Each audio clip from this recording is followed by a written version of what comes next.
mewah di kawasan Jakarta Selatan bergaya minimalis milik presenter beken Indra Bekti kabarnya akan dijual untuk dibagikan sebagai harta gono gini.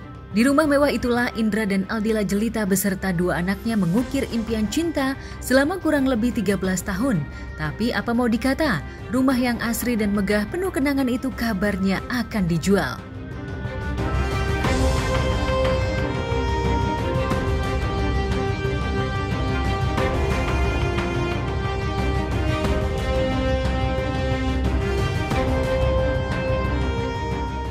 Ya kalau seperti itu ya pastinya sepakatan bersama ya, untuk kalau misalnya memang Dila harus pergi dari rumah itu gitu misalnya, dan kemudian akan dibagi dua itu untuk rumahnya itu sendiri. Bak jatuh tertimpa tangga. Pepatah lawas itu rupanya pas disematkan kepada Bekti yang masih menjalani pemulihan pasca operasi pembuluh darah otak. Justru kini biduk rumah tangganya dengan Aldila berada di tubir perceraian.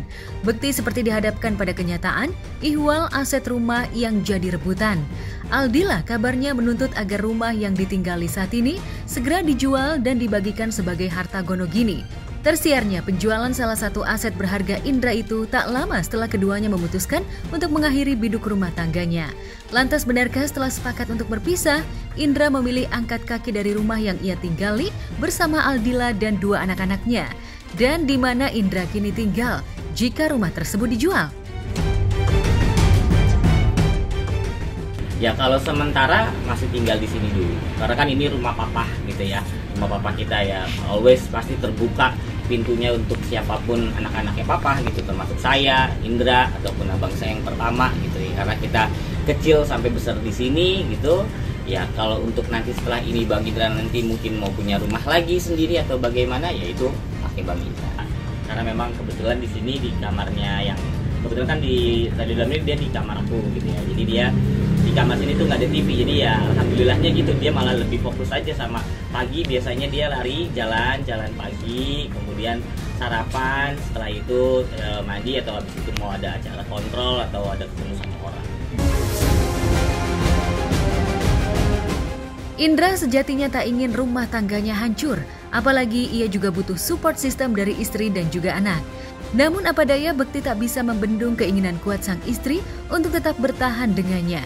Sekuat apapun Bekti mempertahankan rumah tangga, namun jika Dila tetap kekeh untuk berpisah, ia pun tak bisa berbuat banyak.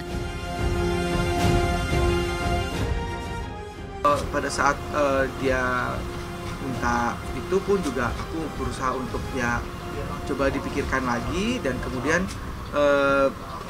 aku coba malah menawarkan beberapa pilihan-pilihan juga gitu pada saat percakapan kita itu. Ya udah, akhirnya ternyata putusannya adalah kita akan pisah gitu. Paling tidak kita menghargai aja sih keputusan dari siapapun. Nggak bisa kita ngakimin, oh kenapa nih ada kejadian begini, orang suaminya lagi sakit kok gitu, akan menyakitkan untuk satu pihak tertentu. Jadi menurut aku ini kan juga pasti dilihat oleh semua yang menyaksikan program masing-masing. Jadi ya paling tidak hargain kedua orang ini gitu, dari pihak Dila, dari pihak Bekti gitu. Apalagi kalau kita nggak kenal dan kita nggak tahu, nggak bisa main bilang bahwa suaminya lagi sakit main ditinggal aja gitu. Ya mungkin ada hal tertentu yang memang sudah nggak bisa ditolerir gitu loh, dan itu harus kita hargai putusan orang gitu. Jadi jangan membuat statement yang membuat orangnya lagi terpuruk tambah buruk gitu loh. Dan juga kan Bekti di saatnya lagi ada proses pemulihan yang belum bisa dikatakan sudah sembuh total gitu. Nah itu kaget banget lah gitu, kaget karena ya pasti wajar dan normal apa yang aku pikirkan gitu dengan yang teman-teman pikirkan atau juga penonton semua pikirkan, bahwa kok bisa sih gitu. Oke, pertanyaan itu kok bisa gitu. Tapi ya balik lagi kita nyadarin diri sendiri bahwa ya semua bisa aja terjadi, dan ini bukan hanya karena keegoisan pribadi gitu, tapi mungkin ini memang yang harus terbaik yang harus dilakukan buat mereka berdua gitu. Kaget, terus terang kaget aku waktu itu juga sekilas sempat Bekti di rumah aku kan waktu itu ayah aku berpulang lagi dalam keadaan duka cita, Bekti datang terus hanya sekilas sedikit Bekti menyampaikan hubungannya lagi nggak gitu baik gitu. Bolehnya besoknya saya ada teleponan juga sama Dila yang berceritalah dan lain sebagainya. Jadi setelah tahu ya, jadi saya memohon maaf sama apa yang udah terucap dan terlontar dan terpikirkan gitu, bahwa sebetulnya bukan masalah yang diada-adain sih sebetulnya, tapi ya memang supaya tidak ada ya mereka mengambil keputusan untuk pisah. Bukan kali ini saja Dila ingin berpisah dengan Bekti. Jauh sebelumnya Dila sempat ingin mengakhiri bahtera, namun keinginan Dila itu berhasil dibendung oleh Bekti. Dan kini keinginan itu kembali mencuat dan akhirnya dikabulkan Bekti. Seperti apa, tapi intinya kita mau baik-baik aja sih, pisah baik-baik aja, kita nikah juga baik-baik aja, semuanya insya Allah baik-baik aja. Satu sisi Bekti sahabat aku yang udah lama sekali, satu sisi Dila istri dari sahabat aku. Ya dua-duanya ini kan yang sangat aku jaga, yang sangat aku sayang. Cuman kalau udah urusan ke dapurnya mereka gitu ya, dengan keputusan yang diambil, aku udah nggak bisa utak-atik gitu loh. Kalaupun bisa nanti ada yang sempat bertanya bahwa ini nggak ada usaha buat mendamaikan mereka, itu udah bukan ranahnya aku, udah bukan areanya aku, udah bukan teritorinya aku gitu.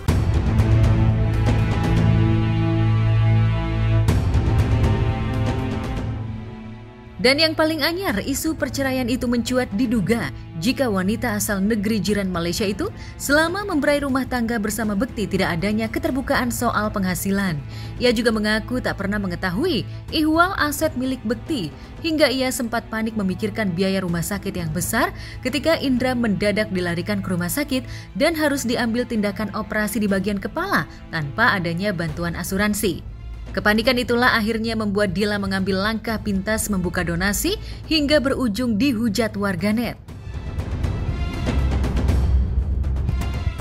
Nah, karena untuk Bang Indra sendiri pun kita juga tidak pernah mengatakan bahwa oh iya Dila dulu open donasi dan sebagainya, itu nggak ada.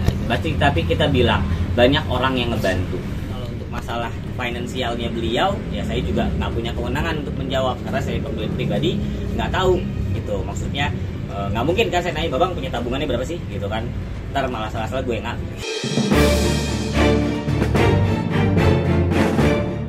Tapi kali ini Aldila siap menerima semua konsekuensi yang bakal dihadapi meski cercaan dan hujatan menghujamnya. Dila Hakul yakin dengan keputusan yang diambil untuk bercerai dengan Bekti meski langkahnya menuai kontroversi. Lantas benarkah inisiatif menjual rumah juga datang dari Dila untuk bekal perpisahannya dengan Bekti?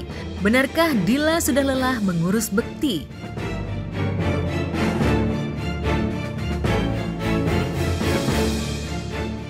Kebaikannya Dila mengurus aku pastinya akan tercatat juga oleh Allah juga.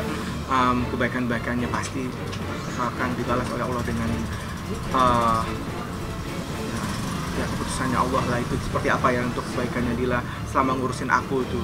Terus ya terima kasih banget untuk Dila, keluarganya, mami, semuanya, anak-anak, adik-adiknya Dila itu masih sayang sama aku sampai sekarang pun masih sayang kok gitu. Dan pada saat aku sakit itu luar biasa mereka sampai tidur-tidur di rumah sakit sampai ya terutama Dila sih 24 jam dia nggak pulang-pulang loh. Ya sedihnya adalah kenapa kita mesti akhirnya berpisah seperti ini gitu, padahal segitu sayangnya dia sebenarnya sama aku juga, ngurusin aku yang segitu luar biasanya gitu. Makanya aku nangis terus gitu pada saat kita memutuskan itu, nangisnya nggak berhenti-henti tuh. Cerita sama Tini aku nangis, cerita sama siapa yang mungkin teman dekat gitu ya. Tapi ya intinya kita baik-baik aja sih sebenarnya, mudah-mudahan nanti masih bisa ketemu, masih bisa sama anak-anak ya, gitu sih. Tapi mereka kan sudah lebih di atas dewasa ya untuk bisa menentukan, apalagi udah ada anak-anak. Bukan cuman keputusan yang simpel yang gampang cerai. Pasti itu bukan keputusan yang singkat. Betul, apalagi kan di sini bukan bicara soal finansial, bukan bicara soal apa gitu. Sedih aja gitu kalau ngedenger ada umpatan, ada hujatan, oh takut miskin apa segala macam. Ya nggak gitu juga sih sebetulnya.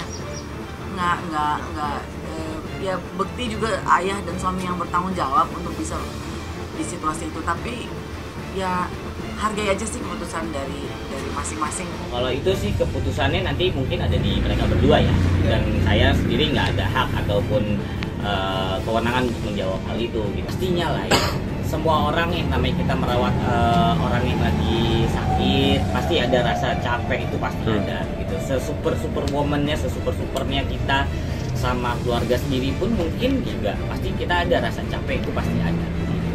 Ya kita kan memang selalu makanya berkoordinasi gitu ya. Kalau memang dia lagi nggak bisa, lagi ada keperluan yang lain, kita keluarga tuh siap gitu untuk membackup gitu.